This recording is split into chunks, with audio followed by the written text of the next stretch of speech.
usar realmente da reverência que Deus merece durante toda a pregação e todo o culto. Então, após o uso do celular, caso você for ler o celular, o seu tablet, aí você vai guardá-lo, por gentileza. Obrigado, irmão Bilac. Abra sua Bíblia, então, seu celular, 1 Samuel 1, de 1 a 19.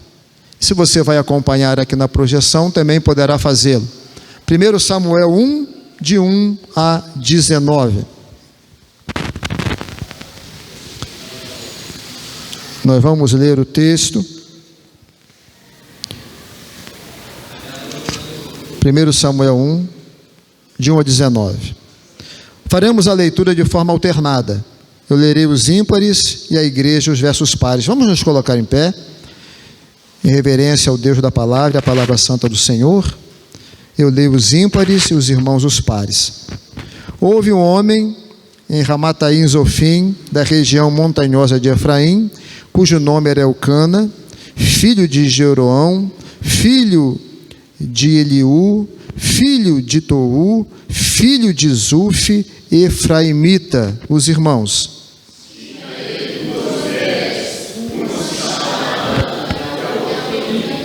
Penina.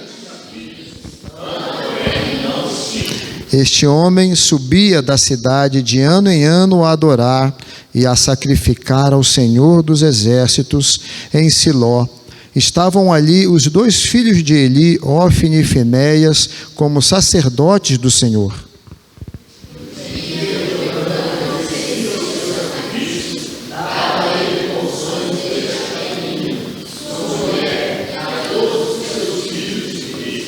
A Ana, porém, dava porção dupla, porque ele amava, ainda mesmo que o Senhor a houvesse deixado estéril.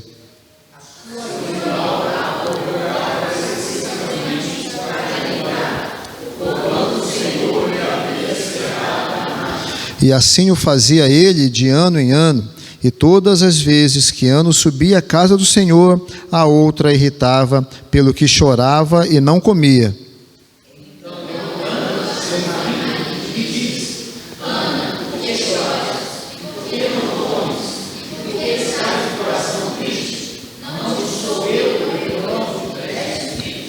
Após terem comido e bebido em Siló, estando Eli, o sacerdote, assentado numa cadeira, junto a um pilar do templo do Senhor, levantou-se Ana, com a lâmpada de alma, orou ao Senhor, e chorou amargamente. E fez um voto dizendo: Senhor dos exércitos, se benignamente atentares para a aflição da tua serva, e de mim te lembrares, e da tua serva te não esqueceres, e lhe deres um filho varão, ao Senhor o darei por todos os dias da sua vida, e sobre a sua cabeça não passará navalha.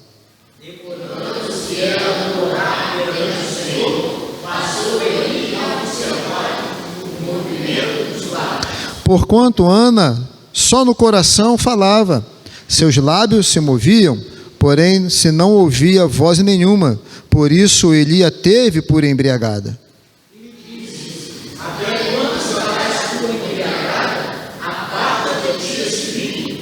Porém Ana respondeu: não, Senhor meu, eu sou mulher atribulada de espírito, não bebi nem vinho, nem bebida forte, porém venho derramando a minha alma perante o Senhor.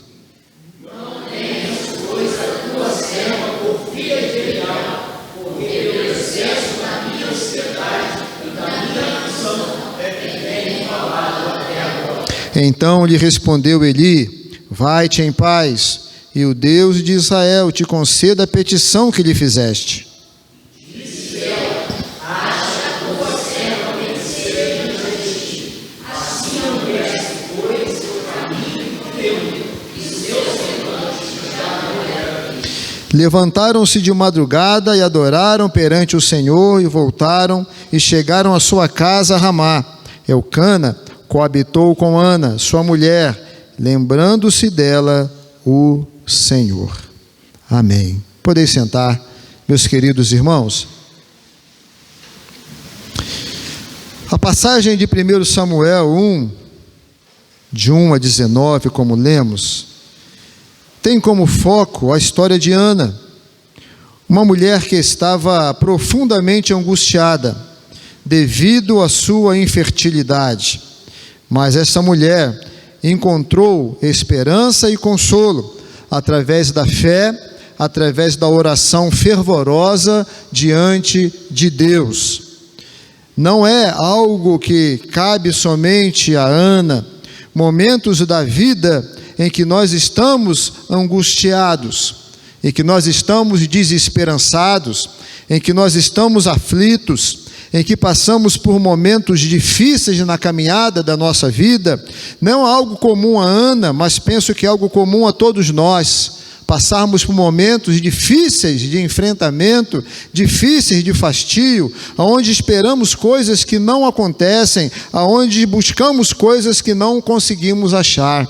Dessa maneira, a época de Ana era uma época difícil para ela como pessoa, ser humano, mas também era uma época difícil diante do entorno, do contexto em que Ana vivia. Samuel 3:1 vai nos mostrar algo a mais a respeito do tempo em que Ana vivia, como era esse tempo. Era um tempo bastante difícil. 1 Samuel 3:1, se você olhar a sua Bíblia, está escrito assim: jovem Samuel servia o Senhor perante Eli. Naqueles dias a palavra do Senhor era muito rara, as visões não eram frequentes. Na época de Ana, então, era uma época em que havia falta de revelação de Deus, falta da revelação do profeta, falta de se ouvir a voz de Deus. Foi um tempo onde as pessoas estavam vivendo em pecado tal que Deus ficou em silêncio. Deus não falava com as pessoas, Deus não usava os profetas para trazer a sua mensagem. Um tempo em que as pessoas ficavam longe de Deus, porque não podiam ouvir o conselho de Deus, serem exortados, confortados ou animados por Deus, porque estavam vivendo uma época total de pecado em que Deus se silenciou. Foi uma época também onde havia total falta de limites. A época de Ana é a época dos juízes, não a época dos reis. Não há uma liderança estabelecida, há uma transição para a época onde vai haver liderança. Até aqui não há nenhuma liderança. E Juízes 21, 25, o último versículo do último capítulo de Juízes, vai dizer assim: naqueles dias não havia rei em Israel, cada um fazia o que achava mais reto. O tempo de Ana, onde cada um fazia o que pensava ser correto. E ficamos a imaginar que confusão era essa época de Ana, onde cada um faz aquilo que pensa ser o correto. Tudo era relativo. Uma sociedade sem absolutos, aonde eu penso que o certo é isso e você pensa que é o contrário, aonde aquele pensa que o certo é fazer dessa forma, eu penso que é da outra forma. Que confusão, que desacerto, que falta de segurança a sociedade de Ana vivia, porque não havia absolutos, as coisas mudavam de uma hora para outra. Os nossos dias se parecem um pouco com o dia de Ana nesse quesito.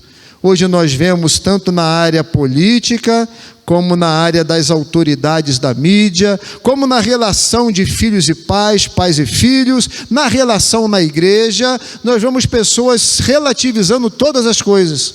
Ora pensam assim, daqui a pouco mudam, ora pensam que isso é certo, daqui a pouco dizem que aquilo é errado. Não há segurança, não há nada que faça com que as pessoas possam caminhar de uma forma mais sólida. Crendo em absolutos, haviam apenas relativos no tempo de Ana. Foi também uma época em que havia total falta de respeito para com a casa de Deus. Pense o tempo que Ana está vivendo, um tempo difícil para ela como pessoa, mas um tempo difícil no entorno da sociedade que ela vivia. 1 Samuel 2, verso 16, verso 12 e verso 17. O que está escrito aí? 1 Samuel 2, verso 12 e 17. Era, porém, os filhos de Eli, filhos de Belial, e não se importavam com o Senhor. Eram sacerdotes, filho do diabo, que não se importavam com Deus. Homens que estavam ministrando na casa de Deus, filho do diabo. 17, Era, pois, muito grande o pecado desses moços perante o Senhor, porquanto eles desprezavam a oferta do Senhor. O povo vinha ofertar, o povo vinha dedicar, o povo vinha cultuar, mas todas as ofertas que o povo trazia, eles tratavam de uma maneira completamente contrária à orientação de Deus. Eram sacerdotes que ministravam, eram sacerdotes ao invés de sacerdotes segundo o Senhor, eram filhos do diabo, que não levavam a sério a obra de Deus, a casa de Deus e a sua vocação. Que tempo difícil para Ana, tanto para ela com a sua dificuldade particular, mas também a respeito do entorno que ela vivia, uma sociedade, uma igreja, um momento onde a dificuldade era muito grande. E foi um tempo assim, tão conturbado como o nosso, que Ana estava enfrentando a dor da sua infertilidade. Nesses tempos difíceis de Ana, e nesses tempos difíceis que nós estamos vivendo agora, muitas famílias enfrentam grandes desafios emocionais. Quantas pessoas hoje nós podemos contar que fazem fila nos consultórios de psicologia, de psicanálise, de neurociência, de psiquiatras, pessoas que dentro da família estão sofrendo crises intensas emocionais. Quantas famílias hoje estão enfrentando situações financeiras terríveis? Quantas famílias são afetadas pelas questões financeiras? Quantas famílias são afetadas por questões espirituais? Quantas famílias são afetadas por questões físicas, com doenças que se proliferam no corpo das pessoas e que tomam de roldão toda a família envolvida nesse processo. Agora mesmo, e podemos falar, porque o pastor colocou para o grupo de pastores do nosso presbitério pedindo oração.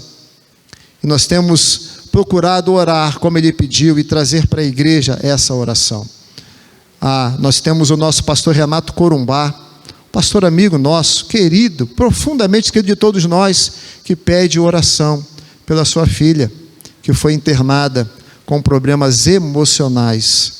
Não só o acompanhamento psiquiátrico, mas agora internada por problemas emocionais. Filha do pastor Renato, que precisa das nossas orações. Como está o coração desse pai? Como está o coração dessa mãe que vê a sua filha internada com problemas emocionais? Como está a sua família? Como está a minha família? Diante das pressões que vivemos hoje, das dificuldades desse tempo, crises, dificuldades emocionais, financeiros, espirituais e físicos. Estivemos no Rio de Janeiro esses dias para acompanhar o velório e o sepultamento de uma pessoa muito querida, a irmã Zilva, mãe de um pastor amigo nosso que veio a falecimento. Participamos ali, e a igreja que eu fui pastor ali em Governador Portela, Miguel Pereira, os irmãos queridos de longa data, nos vemos, nos abraçamos, conversamos, e uma irmã nos procura e diz: pastor, ore pelo meu marido, nós estamos sofrendo muito em casa, ore pelo meu marido, leve essa oração para a igreja, ore pelo meu marido. Vamos orar também pelo irmão Samuel, que precisa muito das nossas orações, esse aqui também, mas esse de lá, precisa muito das nossas orações. São famílias que estão sofrendo, são vidas que estão passando por crises terríveis e que precisam realmente da ajuda de Deus. Nesses tempos complexos, irmãos, é vital entender como a nossa fé em Deus é importante, como a perseverança em oração é algo que não devemos abrir mão. Esses dois pontos são pontos irremediáveis, inegociáveis, do qual nós cristãos precisamos colocar toda hora em voga, toda hora em evidência, a nossa fé em Deus e a nossa perseverança em oração. E é isso que vamos aprender nesse texto, aonde vamos agora olhar com a Bíblia aberta para o texto de 1 Samuel 1, de 1 a 20, onde vamos aprender com Ana 3 lições cruciais para que as famílias sejam famílias abençoadas nesses tempos difíceis que nós estamos vivendo.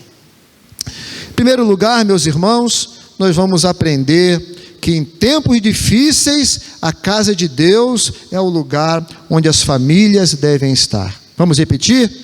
Em tempos difíceis, a casa de Deus é o lugar onde as famílias devem estar. Eu digo, vocês repetem. Então, em tempos difíceis, a casa de Deus é o lugar onde as famílias devem estar. Eli, o sacerdote, está sentado à porta da casa de Deus.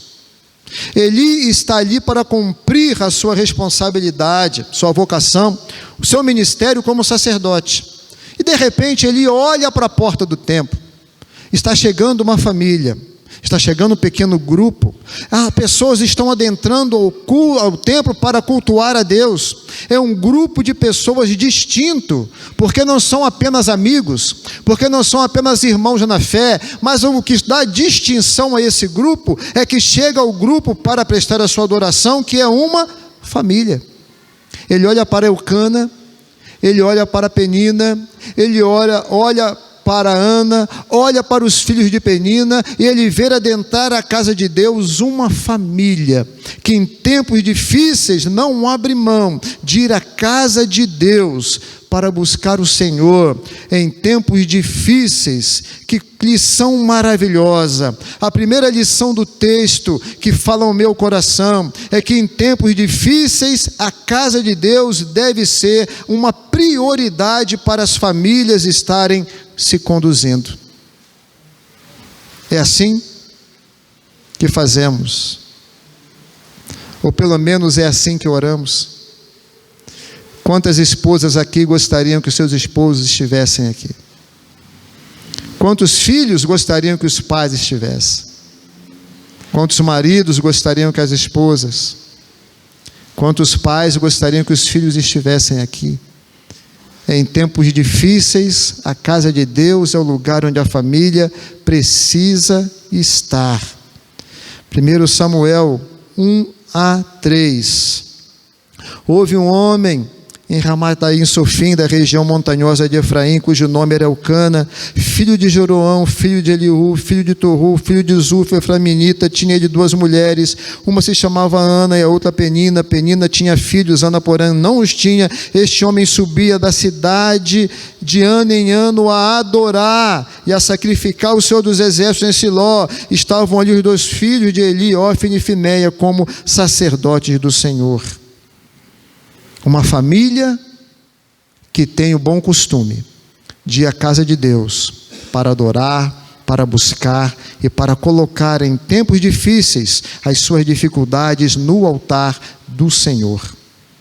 Essa palavra é para que você seja encorajado, é para que você não desanime, é para que você continue vindo, mas continue orando, mas continue convidando, mas insista com o seu familiar, mas insista com o seu querido. Vamos à casa do Senhor, vamos buscar a Deus. Nós não damos conta sozinhos, precisamos do auxílio do Senhor, e é maravilhoso quando isso acontece. O Senhor se alegra quando a família adentra a casa dele para buscar, para adorar e para colocar diante do Senhor a sua vida em seu altar.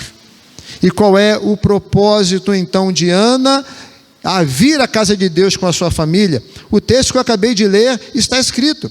O propósito dela é adorar e sacrificar ao Senhor. Esse é o objetivo dessa família ir à casa de Deus, pelo menos o primeiro objetivo. O primeiro alvo é vir à casa de Deus para adorar e sacrificar ao Senhor. Que bom quando nós encontramos pessoas com o mesmo primeiro objetivo de vir à casa de Deus. Vir à casa de Deus para adorar a Deus e para sacrificar a Deus. Como isso é bom. Mas nem sempre o que acontece, né? Às vezes a gente vem à casa de Deus para cumprir uma regra, para cumprir uma obrigação. Eu estou indo lá porque é o dia de culto, eu tenho que ir. Eu sou obrigado a ir. Mas eu não venho porque eu tenho prazer em me encontrar com Deus, em adorar a Deus, em cultuar o Senhor, em me dobrar na presença do Senhor. Esse não é o meu prazer, essa não é a minha motivação. Eu venho porque se eu não vir, alguém vai falar: o irmão não veio hoje. Eu deixei de cumprir a minha obrigação. Culto não é obrigação. Culto a Deus é adoração, prazer de estar na presença de Deus. Mas tem gente também que vem à casa de Deus sem esse propósito. Vem à casa de Deus para observar. E nós sempre falamos no culto: Deus não precisa de observadores, Deus precisa de adoradores.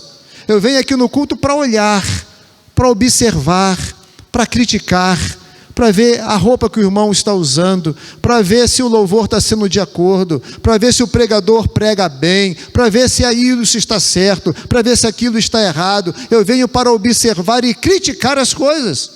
Eu não venho para adorar e me encontrar com Deus. Saiba que o seu Deus não é de madeira, o seu Deus não é de pedra, o seu Deus não é de gesso, o seu Deus não é de ouro, o seu Deus não é de prata. O nosso Deus é espírito, é uma pessoa ao qual você vai se relacionar com ela. Venha ao templo para encontrar-se com Deus, se relacionar com Deus, adorar a Deus, ouvir a Deus, ser abençoado por Deus. É assim que Ana ia ao templo. É assim que Elcana ia ao templo, para adorar e para sacrificar. É um encontro pessoal, particular com o Senhor. O segundo propósito pelo qual Ana ia ao templo está no versículo 10. Isso, olha aí comigo, por favor, na sua Bíblia. Levantou-se Ana com amargura de alma, orou ao Senhor e chorou abundantemente. Ir à casa de Deus para Ana era um lugar onde ela podia realmente expressar os seus sentimentos a Deus. Tudo aquilo que estava no seu coração, toda a dor, toda a situação que estava afligindo a sua alma, ela queria abrir o seu coração e expor isso ao seu Deus. Ana mostra assim, meus irmãos, em segundo propósito que ela vai à casa de Deus, é realmente confiar no Senhor as suas dores, as suas lutas, as suas amarguras, as suas adversidades, as suas decepções. Ela tinha confiança de que poderia falar com esse Deus pessoal, queria ouvi-la, acolhê-la, entendê-la e abençoá-la. Nós vemos hoje a casa de Deus, irmãos, com tantos propósitos diferentes, e oramos tão pouco. Dedicamos o nosso coração a Deus de uma forma tão apequenada, não temos liberdade, nem sentimos a vontade, nem queremos expressar a Deus o que está aqui dentro. Queremos deixar com a gente mesmo. Se é alegria, não nos alegramos no Senhor. Se é gratidão, não falamos que estamos gratos. Se é dor, não contamos a dor. Se é angústia, não contamos a angústia. Entramos e saímos da casa de Deus como se tivéssemos pessoas sem um relacionamento particular, verdadeiro com o Senhor. E deixamos então de ter um encontro abençoado entre o adorador e o adorado, entre aquele que fazemos o sacrifício que nos recebe, entre aquele que estende a mão para abençoar. Ana e sua família tinham propósitos específicos ao ir à casa de Deus, encontrar-se com Deus, adorar o Senhor e orar ao Senhor.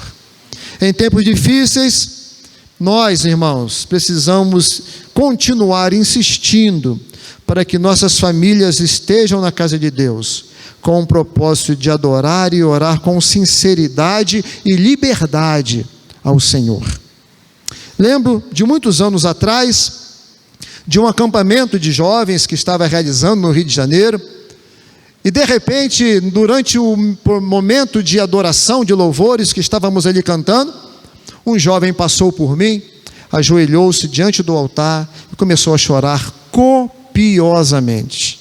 Ajoelhado e chorando copiosamente. Alguém deu o cutucão: pastor, olha pastor, aquilo não pode, está atrapalhando o culto, olha aí, não para de chorar. Eu disse: irmãos, parece que você não conhece a Bíblia, né? Porque a casa de Deus é onde nós temos essa liberdade de expressar para Ele a nossa dor. Quem sabe por que ele está ali chorando? Será que ele está se arrependendo de algum pecado? Será que ele está buscando a Deus contrito, querendo que Deus realmente seja o seu socorro? Deixa ele chorar, deixa ele orar. E quando terminou o louvor, aquele moço levantou, secou suas lágrimas, sentou-se num banco e o seu rosto já não era mais triste. Ele havia derramado a sua alma diante do Senhor. Ele não voltou com a sua dor, ele não voltou com a sua angústia para casa, ele entregou tudo nas mãos do Senhor. O texto sagrado nos chama a atenção que nós devemos, no dia a dia, não acumular no nosso coração dores ou ansiedade. Nós devemos entregar tudo nas mãos do Senhor. Segunda lição que o texto nos diz é que nossas conquistas devem ser fruto da nossa dependência de Deus. Vamos repetir? Nossas conquistas devem ser fruto de nossa dependência de Deus. Vamos analisar essa família? Quem é a família que está chegando no templo? Vemos no nosso texto um homem, chefe da família, cujo nome era Eucana. O significado do nome Eucana é zelo de Deus. Zelo de Deus.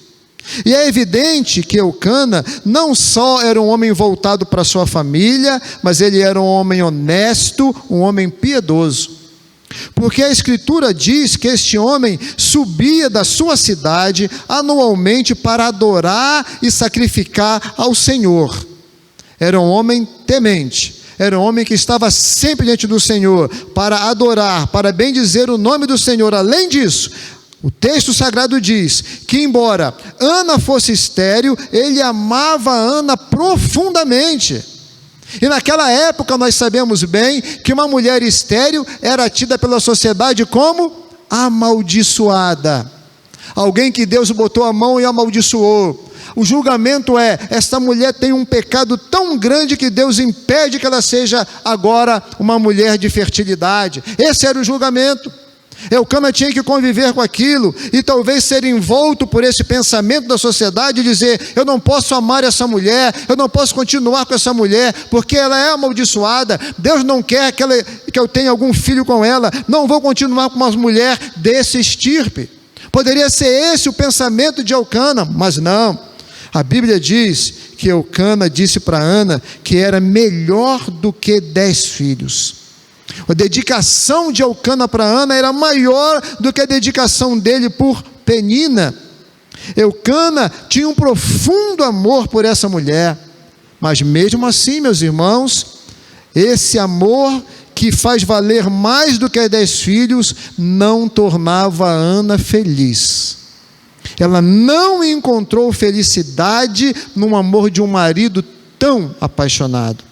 Algo faltava para Ana. Ana não tem tudo que ela precisava enquanto pessoa, enquanto mulher. Apesar de um marido piedoso, crente, que amava apaixonadamente, faltava algo para Ana, que esse marido e ninguém na terra poderia dar. Sim, meus irmãos, exatamente assim acontece conosco.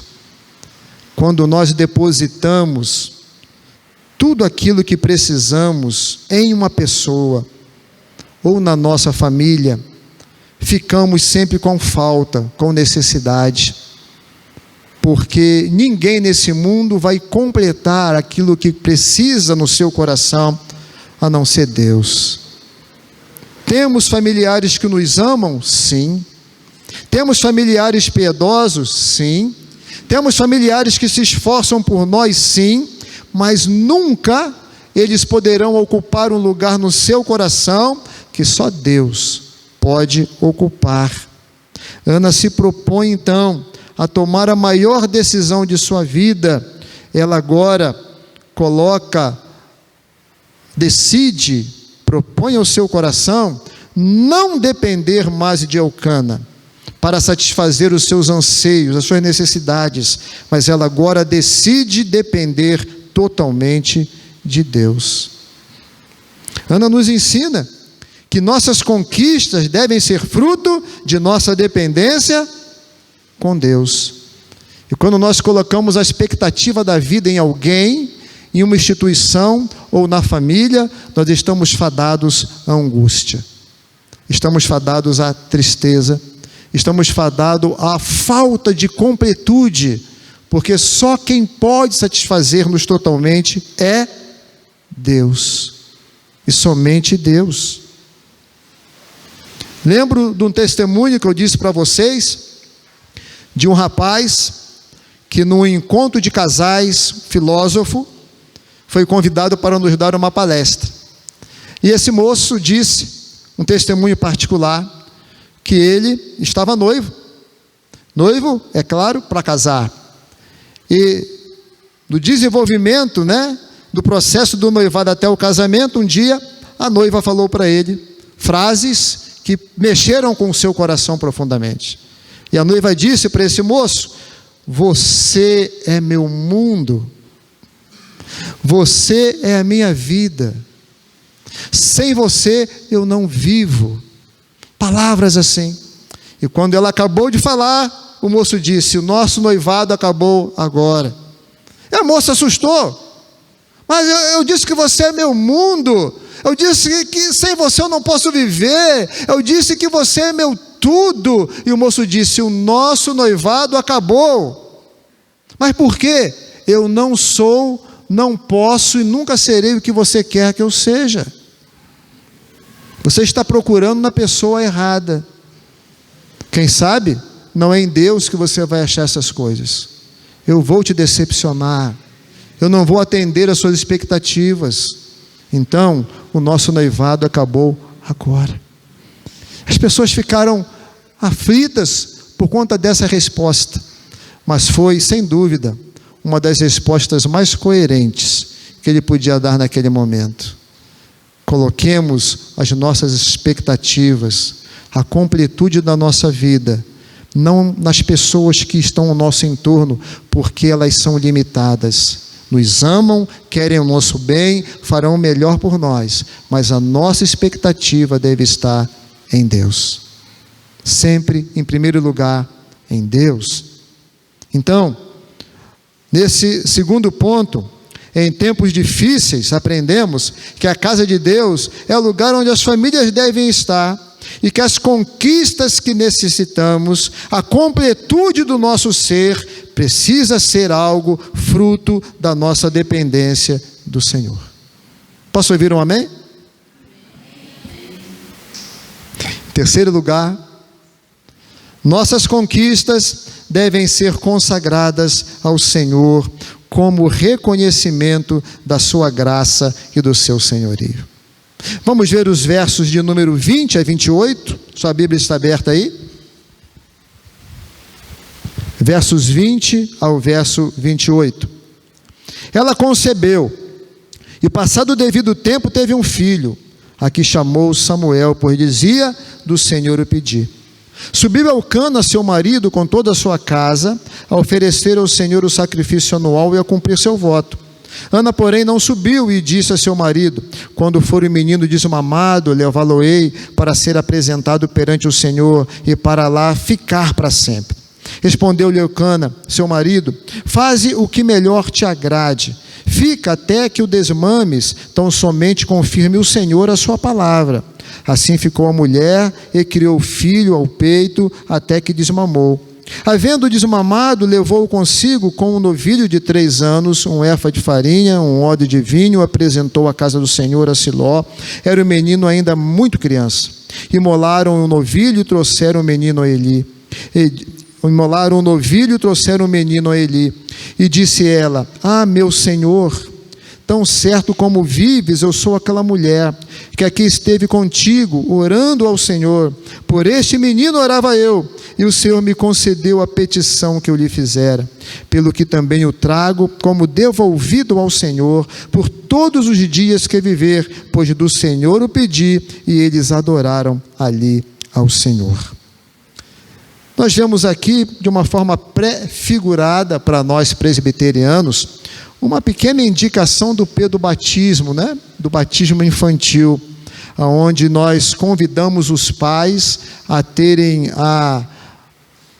discernimento de poder consagrar os seus filhos a Deus através do batismo.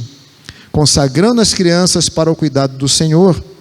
Então nós sabemos que Deus é aquele que nos dá todas as coisas. Tudo que somos e tudo que temos provém do Senhor. Essa era clara a visão que Ana tinha da vida, e assim ela vai e consagra o seu filho Samuel ao Senhor. E nós podemos perceber que em vários textos da Bíblia, percebemos que devemos sempre agradecer ao Senhor, dedicando a Ele aquilo que somos, dedicando a Ele aquilo que temos. De forma clara, a Bíblia vai nos expressar isso. Vamos olhar alguns textos da Bíblia? Irmão, alguém abra Romanos 11, 33 a 36, por favor. O outro irmão vai abrir Tiago 1, 17. Outro irmão, 1 Tessalonicenses 5, 18.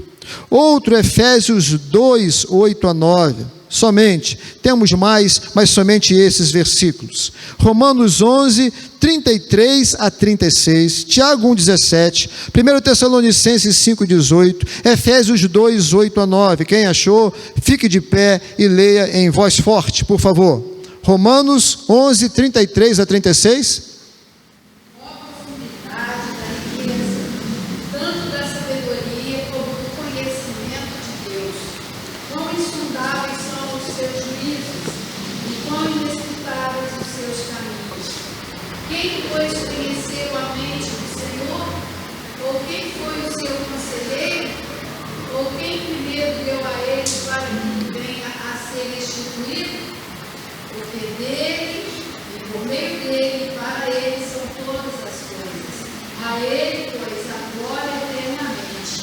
Aleluia! Quem deu a Deus para ser restituído? Porque dele, por ele e para ele são todas as coisas. A sua vida, seus filhos, tudo que você é, tudo que você tem, pertence ao Senhor. É Ele quem te deu. Estamos aqui para administrar, para usar de mordomia. Não mordomia segundo os homens, mas mordomia, cuidar das coisas tem nos dado, cuidar da nossa vida, cuidar da família e consagrar todas as coisas ao Senhor. Ana tinha uma plena convicção de que assim ela devia fazer para com Deus. Tiago 1,17, quem achou pode ler? Toda boa dádiva e todo bom perfeito vem do alto, descendo do Pai das luzes, em quem não há mudança nem sombra de variação. Aleluia! Toda, não é alguma, toda boa dádiva vem do Pai das luzes. Tudo de bom que você recebe vem de Deus. 1 Tessalonicenses 5,18. 1 Tessalonicenses 5,18, quem vai ler?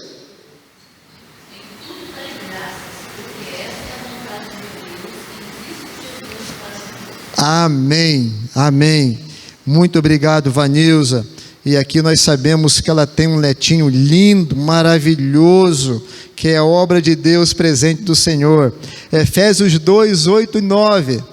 Efésios 2, 8 e 9. Quem vai ler? Porque pela graça sois salvos, mediante a fé. Isso não vem de vós, é dom de Deus, não vem de obras, para que ninguém se glorie. Pois somos feitura dele, criados em Cristo Jesus para boas obras, as quais Deus de antemão preparou para que andássemos. Amém. Salvação não é produzida por você. Se você foi salvo é porque Deus te escolheu, Deus te predestinou, Deus te salvou, tocou o seu coração e você pôde reconhecer a voz do pastor e seguir ao Senhor.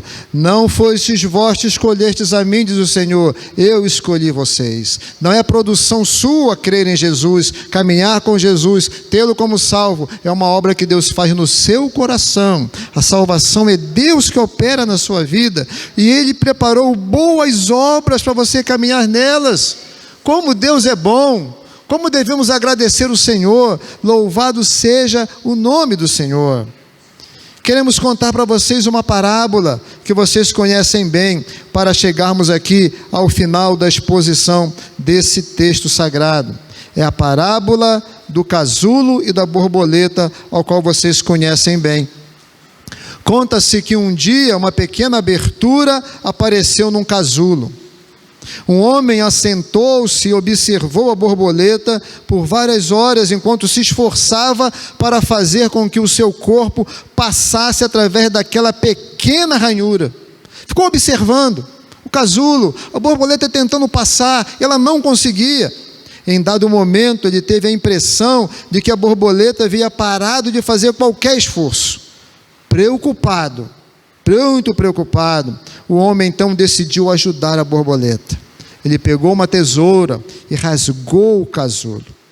Imediatamente, a borboleta caiu no chão, com as asas murchas, o seu corpo pequeno, ainda não desenvolvido, as asas amassadas. O homem continuou a observá-la, esperando que a qualquer momento as asas dela se abrissem e ela pudesse voar. Mas isto nunca aconteceu. E a borboleta ali, caída no chão, foi morrendo, foi definhando, até que exaurou-se em si a sua vida.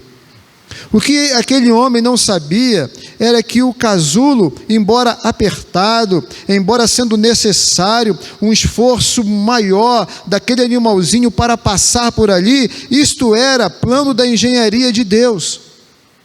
Porque somente o fluido do corpo da borboleta passando por ali iria limpar as suas asas, iria limpar aquele fluido para que ela pudesse sair com as asas secas e voar. Somente passando por aquela ranhura apertada que Deus planejou, ela poderia sair dali e voar e então fazer o seu trajeto alegremente.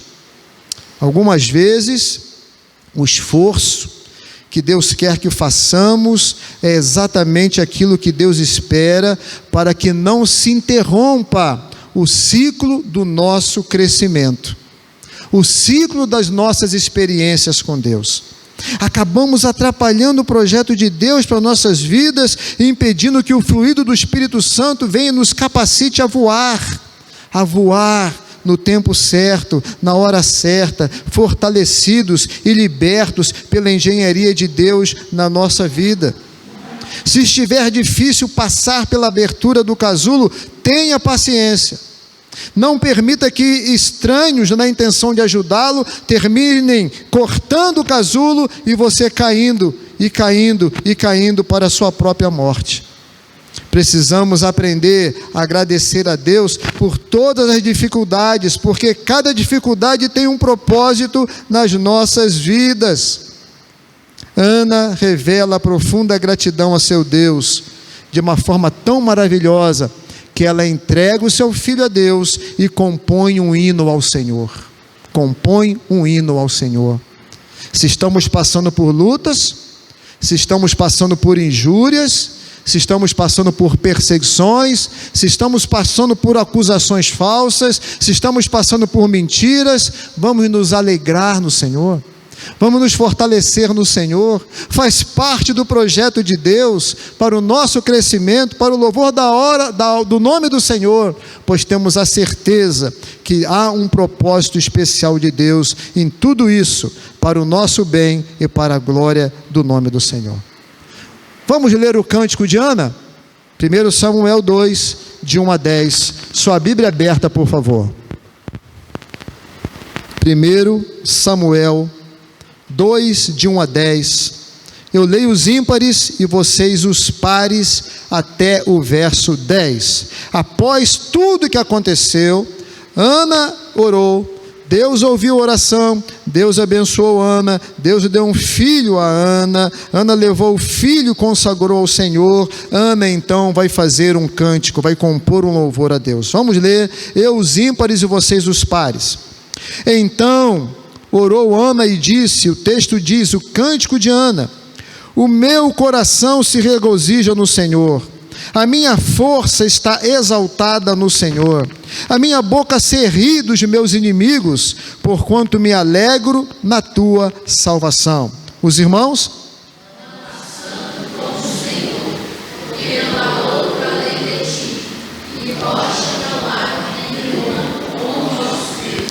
Não multipliqueis palavras de orgulho, nem saiam coisas arrogantes da vossa boca, porque o Senhor é o Deus da sabedoria e pesa todos os feitos na balança.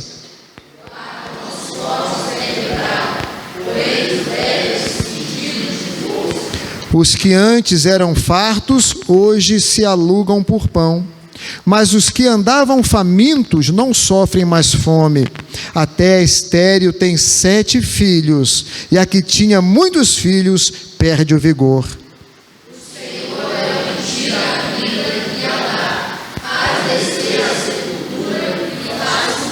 O Senhor empobrece e enriquece, abaixa e também exalta.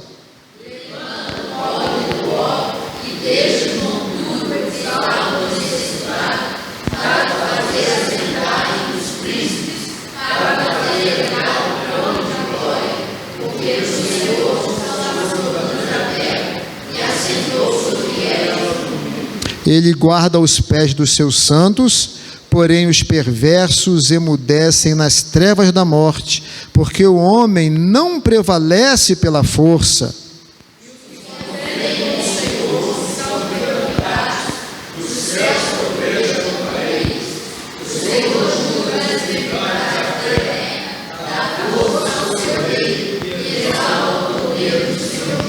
Amém.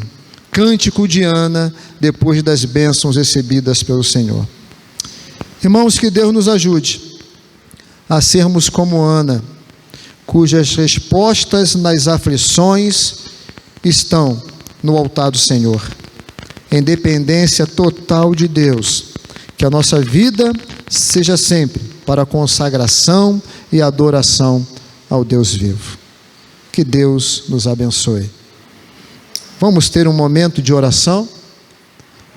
Assim como Ana teve liberdade de encontrar-se com o seu Deus. Assim como Ana pôde expressar aquilo que estava no seu coração. Seja gratidão, seja alegria, seja dor, tristeza, seja frustração. Ela teve liberdade. Ela sabia o propósito de vir à igreja, buscar o Senhor, adorar o Senhor. Que você tenha também o mesmo propósito de Ana, que possamos ter o mesmo propósito de Ana nessa hora, que você não saia deste lugar, da casa de Deus, sem ter buscado a face do Senhor. Não deixe o seu coração ficar empeternido, endurecido, como se você estivesse aqui por uma obrigação, uma religião, um compromisso, mas Deus é Espírito, é uma pessoa, e quer se encontrar com você. Vamos orar, feche seus olhos, tenha liberdade de conversar, de encontrar-se com o seu Deus.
Ó Deus, bendito, exaltado, glorificado seja o teu nome. Tu és um Deus maravilhoso, tu és um Deus incomparável. A tua palavra para nós, ela é vida para a nossa vida. Ela é lâmpada. A tua palavra é escudo e broquel. A tua palavra penetra a nossa alma como espada de dois gumes. A tua palavra nos encoraja. A tua palavra é verdade.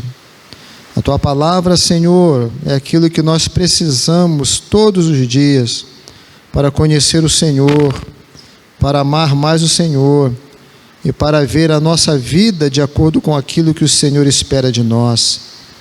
É através desse testemunho maravilhoso que o Senhor colocou na tua palavra a respeito da vida da nossa irmã Ana, que nós temos um projeto dentro da igreja do Senhor chamado Projeto Ana, cuja o título diz Mulheres de Joelhos, Filhos de Pé.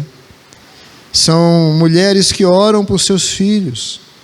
Senhor, como isso tem sido para nós um legado, tem sido para nós momentos tão especiais, tão caros para nós na vida da igreja, quando nós podemos orar, quando podemos colocar o nosso coração, a nossa alma diante de Ti. Senhor, nós reconhecemos a preciosidade, reconhecemos a grandiosidade da família na casa do Senhor. Estamos orando, estamos clamando para que a nossa família, toda ela, seja família no Teu altar. Família com o propósito de vir à igreja. Não somente vir à igreja, mas vir para adorar, vir para sacrificar, vim para orar, vim para buscar, vim para encontrar-se com o Senhor. Deus, que seja o poder do Teu Espírito a mover isso no seio da nossa família. Oramos pelos maridos que não têm acompanhado suas esposas à sua casa, Senhor. Oramos para que o Senhor faça uma grande obra nessa noite na vida dos esposos das nossas irmãs. Oramos, ó Deus, pelas esposas dos maridos cuja não mais tem vindo à Tua casa como família de Deus para junto com o esposo adorar, para junto com o esposo orar, para junto com o esposo encontrar-se contigo, Senhor. Nós oramos também pelas esposas dos nossos irmãos que angustiados estão aguardando esse grande momento dessa bênção do Senhor na vida da sua família, da sua casa. Oramos, ó Deus, pelos filhos. Deus, um dia nossos filhos foram consagrados a Ti através do batismo, foram ensinados na Tua lei, e muitos dos nossos filhos hoje não vêm mais à Tua casa, não buscam a Tua face, fogem de Ti, tragados pelo engano de Satanás, pelas ofertas deste mundo. Senhor, nós pedimos a Ti que nesta noite seja bondoso, misericordioso e atente o nosso clamor. Vai de encontro aos nossos filhos, chama-os de volta porque são Teus filhos. Chama-os de volta com a voz do pastor, porque são suas ovelhas. Chama os nossos filhos de volta, Senhor, à Tua casa, mas a Tua presença, para consagrarem a sua vida a Ti, movidos por obra do Teu Espírito Santo. Guarda os nossos filhos, esposas e esposas, livra-os de todo mal. Oramos pelos pais, cujos filhos estão na igreja, mas são arredios, não acompanham seus filhos à casa do Senhor. Pai, oramos por eles também, para que nesta noite haja um grande mover do Teu Espírito Santo, tocando o coração dos pais, trazendo-os à realidade de uma conversão, de um quebrantamento, para se tornarem também adoradores do Senhor em espírito e em verdade. Oramos por nossas famílias, ó Deus, para que o Senhor possa nesta noite providenciar milagres, como o Senhor providenciou na vida de Ana. Que esta noite seja uma noite de milagres dentro da nossa casa, milagres dentro da nossa vida, do nosso coração, para que, como Ana, possamos entender que vir à casa de Deus tem propósitos, vir à casa de Deus tem objetivos, para que sejamos encontrados como verdadeiros adoradores, e não como espectadores, e não como alguém que vem cumprir um momento, mas como aqueles que realmente se encontram com o Senhor. Pai, nós estamos clamando pela família Quinta Igreja, que o Senhor possa nos abençoar enquanto família na fé. Ó Deus, retirando, Senhor, dos nossos relacionamentos tudo aquilo que não te agrada. Tirando dos nossos relacionamentos, Senhor, a amargura, tirando do nosso relacionamento, Senhor, ira, contenda, tirando dos nossos lábios qualquer ação de dissensão, tirando do nosso meio, Senhor, toda acusação, toda mentira, tirando do nosso meio, Senhor, toda fofoca, toda injúria. Ó Deus querido, que a Quinta Igreja, como família da fé, possa cada vez mais se aperfeiçoar no amor, no respeito, na aproximação, nas palavras que edificam, nas ações que contribuem para o crescimento mútuo e crescimento da igreja. Que o Senhor possa nos abençoar enquanto família na fé, para cada vez mais estarmos mantendo a unidade que foi promovida pelo Teu Espírito Santo, para que possamos assim viver tempos de harmonia e de paz na Tua presença. Oramos para que o Senhor venha repreender toda a ação do inimigo contra a nossa família consanguínea e contra a Quinta Igreja. Temos visto, Senhor, um levante de Satanás para destruir nossas famílias e também a igreja nesse lugar. Pedimos o Senhor Deus que nos defenda, pedimos o Senhor Deus que possa colocar-se à nossa frente, em cima, ao lado, que o Senhor possa ser o nosso escudo protetor, impedindo que todas as setas do maligno possam ser agora impedidas pelo Senhor de tocar as nossas vidas, tocar os nossos corações. Deus, que o Senhor possa continuar a promover em nós a unidade, o amor, o acolhimento, a aproximação, a ajuda mútua para a honra e glória do Teu nome. E como família na fé, quando nos reunimos para cultuar o Senhor possa achar graça em nós. O Senhor possa nos aprovar como obreiros que estão realmente reunidos para temer e viver a Tua palavra. Ó Deus, assim como Ana, derramamos diante de Ti a nossa aflição, derramamos diante de Ti as nossas expectativas, derramamos diante de Ti o nosso clamor, mas assim como Ana, nós estamos saindo do templo, crendo que o Senhor está movendo os céus em nosso favor, e nós iremos cantar, e nós iremos adorar o Teu nome, porque o Senhor é um Deus bondoso, e nós iremos Te adorar, porque temos a convicção de que esta noite o Senhor está se movendo, os céus estão se abrindo para em resposta do clamor do povo do Senhor que se reúne nesse lugar. Obrigado pelas bênçãos na minha casa, obrigado pelas bênçãos na casa dos meus irmãos, obrigado pelas bênçãos na nossa igreja. Obrigado, Senhor, nós oramos a Ti agradecidos em nome de Jesus. Amém. Amém.